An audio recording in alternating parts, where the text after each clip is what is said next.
Hey everyone, Mr. Sujano here, your source for gaming, tech, emulation, and open source news. Let's get started. Alright, to kick things off, we're talking about Smash Brothers, and well, we've talked about this mod a bunch of times on this channel. It's extremely popular. It's called Smash Remix, and version 2.0.0 has just released, and yes, an expansion pack is required. If it wasn't painfully obvious, this is a mod for Super Smash Bros. 64, and you can see the video here. In my opinion, it's extremely well done. I recommend checking out the video, and like everything we talk about, links are in the description below right at the bottom. I don't hide my sources. Now, something very exciting about version 2.0.0 is Crash Bandicoot. Crash Bandicoot has joined the party. I guess to be specific, he crashes the party. But anyways, here there's a brand new character. There's been a whole lot done in this brand new update. It's worth noting that Smash Remix is 100% free and open source, and I would say this breathes a whole bunch of new life into Super Smash Bros. 64. So as for what's added here, there's Crash, Peach, Roy added to bonus slot, Dr. Luigi added to bonus slot, Lanky added to bonus slot, Polygon Crash added, and Polygon Peach has been added. On top of that, there's been a lot of adjustments to a lot of characters. There's been bug fixes and even more. This is an absolutely massive update in my opinion. If you wanted to learn more about this, you can check out the changelog for a lot of very detailed information, or give their video a watch where there's again a whole lot of information, and it'll give you a good idea of what Smash Remix has to offer and what this specific update has to offer as well. I mean, I think a lot of work went into this one, and I think this is huge for the Smash community. And speaking about stuff that's huge for the community, next up we're talking about the Stop Killing Games initiative. Now, we talked about this one, well, we've talked about it a bunch, but we talked about it most recently when Accursed Farms released their latest video talking about the possible end of the initiative and what's next, the current state of things, some roadblocks, and what they've been dealing with for quite a bit of time. It's a very detailed video. Anyways, here, it seems as if this video has got a lot of traction, and there's some very big content creators talking about the initiative, as well as some of the resistance or hurdles, or I'm not coming up with the right word here, but anyways, Pirate Software seems to be under fire. Now, I'm not going to say who's right and who's wrong here, but I've watched some Pirate Software videos, and I don't necessarily think their name matches up with their content and the message they're portraying. I could be wrong about that. That might be a hot take, but based on what I'm seeing here online, it seems to align. Now, if you are wondering who might be right and who might be wrong on the matter, I'd recommend checking out the End of Stop Killing Games video by Accursed Farms. I mean, they started the Stop Killing Games initiative, and they addressed some stuff in this video, and there seemed to be some pretty hot takes by some content creators out there that Accursed Farms is not necessarily agreeing with, and there seems to be a lot of misinformation out there and some confusion out there, which is very unfortunate, I would say, because the Stop Killing Games initiative, in my opinion, is extremely important for gamers. So overall here, I'm hoping that all of this publicity generates quite a bit of momentum for the Stop Killing Games initiative, or just gets a lot of attention on it. I believe they were looking for a whole bunch of signatures in the EU by the end of July, over 500,000 thereabouts, and I'm hoping that maybe this will help push it over that edge. Either way here, I would say again that Rome wasn't built in a day, and all of this publicity may help drive the initiative forward, even if the petitions fail. Next up, if you're a fan of the Game Boy camera and you've got an iPhone and you're a fan of the Delta emulator, I guess even if you're not, but anyways here, if you've got an iPhone, there's a brand new app on the way called the Delta Camera, and it simulates something very similar to the Game Boy camera. It is worth mentioning it's currently in beta. There may be a price tag attached to this one. I'm not necessarily sure, and I don't have an iPhone, so I won't be able to check it out. But if you've tried this one out, let us know what you think about it in the comments below. And speaking about new stuff on the way, next up we're talking about Windows. And if you're a fan of the blue screen of death, you're probably not really going to be a fan of this news. If you're not a fan of the blue screen of death, you're probably still not going to really like this news, or maybe not even care about it.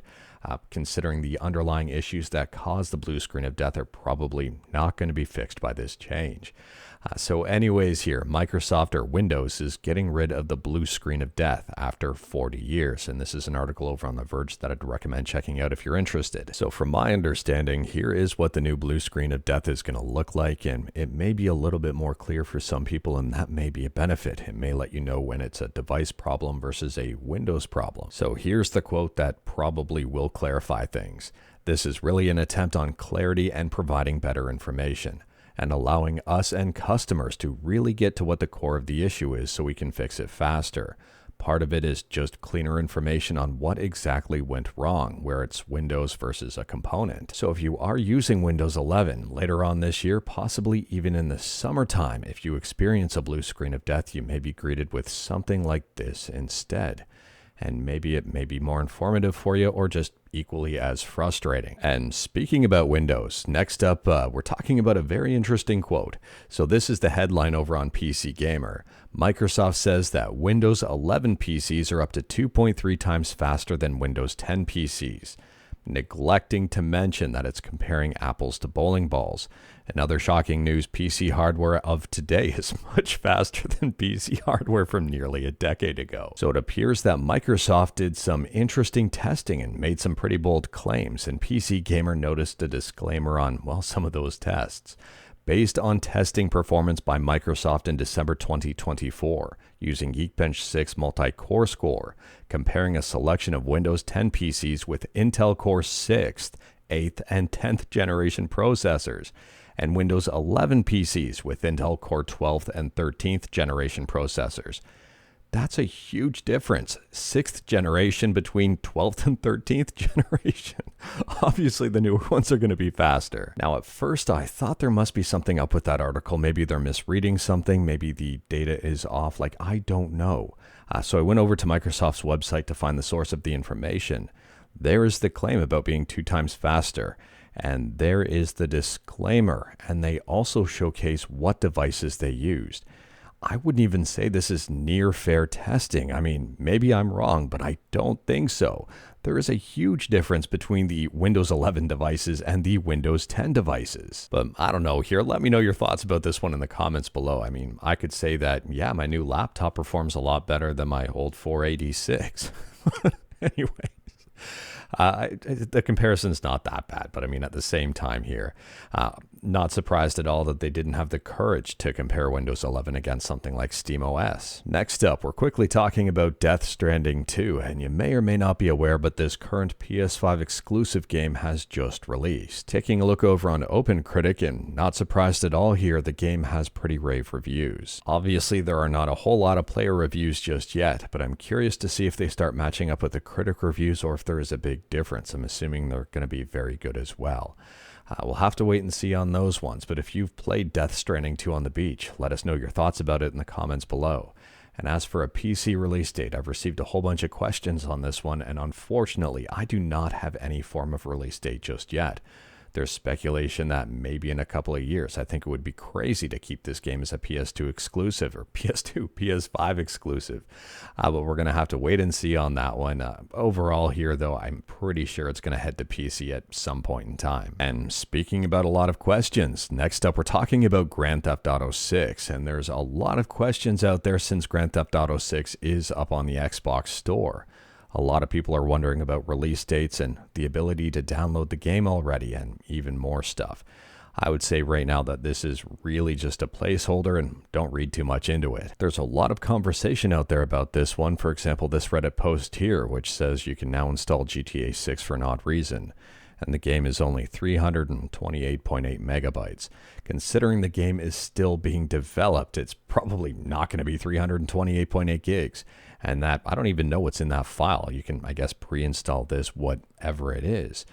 But I would say here, whatever is installed is probably nowhere near close to the final product and would be basically irrelevant for the final product. Now, I don't know about you, but I would say this is pretty much just a nothing burger. I mean, Technically, we've got Grand Theft Auto 6 on the Xbox Store before we've got Grand Theft Auto 6. And speaking about stores, next up we're talking about Steam. And if you're a fan of buying games to add to your backlog and probably will never get to for a long period of time, if not ever, before you buy even more games to add to that backlog, well, you might be excited about the Steam Summer Sale 2025. Which is from now until July 10th. There are some pretty significant discounts for some pretty big games out there. Some of my favorite categories are under $12 Canadian and also great on deck. If you've picked anything up, let me know what you picked up and what you recommend in the comments below based on what's on sale. And last up here, we're talking about arcade gaming with TeknoParrot, and this is the latest from them. It's official, Tatsunoko vs. Capcom is now playable on TeknoParrot for everyone. No subscription, no limits. That is a pretty big thing. But anyways, that is all I've got for you in this one. Straight to the point, all stuff and no fluff, except the legendary one fluff which made a very quick appearance. We talked about a bunch today. Feel free to discuss anything we talked about in the comments below. If you like this video, leave a like. If you didn't like this video, leave a like. Hit that subscribe button, check out my other videos. Don't tempt fate, save your state.